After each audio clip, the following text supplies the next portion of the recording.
Surat Dumas road પરના RR મોલની સામે આવેલા શ્રી ગોવર્ધનનાથજી હવેલીમાં આજે બડો મનોરથ એટલે કે 56 ભોગના દર્શન રાખવામાં આવ્યા હતા, જેમાં વહેલી સવારથી જ ભક્તો ઉમટી પડ્યા હતા દર્શન માટે અને દર્શન કરી પુણ્યનું ભાથું મેળવ્યું છે।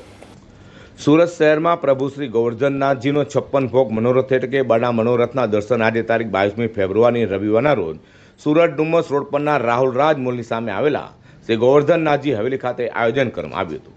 આ કાર્યક્રમમાં પુષ્ટિ ઉત્સવ સત્તાના મુખ્ય આકર્ષણ, જેમાં શ્રીનાથજી પ્રાગટ્ય ઉત્સવ, બાલકૃષ્ણ પ્રભુ જલ વિહાર ઉત્સવ, ગોવર્ધનજી પ્રભુ બાલકૃષ્ણ પ્રભુ મૈકી ઉત્સવ, ગોવર્ધનજી પ્રભુ દીપદાન ઉત્સવ, લીલા ઉત્સવ, કેસરી ઘટ્ટામાં ચાંદીનો બંગલો, નંદોત્સવ તથા ગિરિરાજજીનું મહાભોગ મનોરથ ઉત્સવ પણ યોજવામાં આવ્યો હતો। આજે રવિવારે સવારના 12 વાગ્યાથી સાંજના 6 વાગ્યા સુધી આ દર્શન હજારોની સંખ્યામાં ભક્તજનોએ કર્યા હતા અને દર્શન કરી પુણ્યનું ભાથું બાંધ્યું છે। ગોવર્ધનનાથજી હવેલીમાં ત્રીજો બડો મનોરથ એટલે કે 56 ભોગના દર્શનનું આયોજન કરવામાં આવ્યું હતું, જેની મોટી સંખ્યામાં ભક્તજનોએ દર્શન કર્યા છે।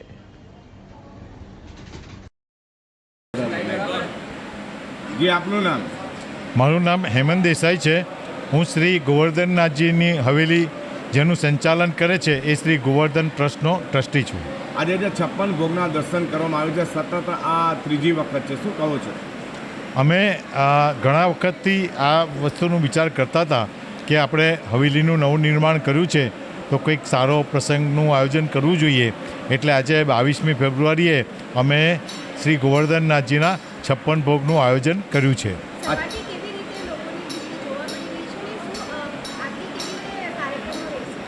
આજે સવારથી જ લગભગ 10 વાગ્યાથી ખૂબ ઘણા મોટા પ્રમાણમાં દર્શનાર્થીઓ અહીં આવી રહ્યા છે અને શ્રી ગોવર્ધનનાથજીના 56 ભોગના દર્શનનો આનંદ અને લાવો લઈ રહ્યા છે।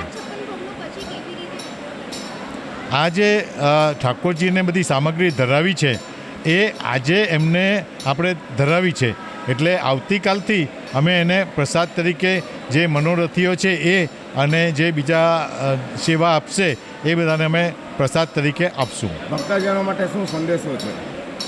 આ જે ગોવર્ધનનાથજીની હવેલીનો જે 56 ભોગ છે એ એક અદ્વિતીય કાર્યક્રમ છે અને અમે શ્રી ગોવર્ધનનાથજીની હવેલીમાંથી આપ સૌ દર્શનાર્થીઓને, વૈષ્ણવોને એ સંદેશ પાઠવવા માંગીએ છીએ કે અમે ધર્મમાં જે અભિરુચિ રાખતા હોય એ બધા માટે ખૂબ સારા કાર્યક્રમનું આયોજન કરી રહ્યા છે અને હવે પછી પણ આ પ્રકારના કાર્યક્રમો કરતા રહીશું।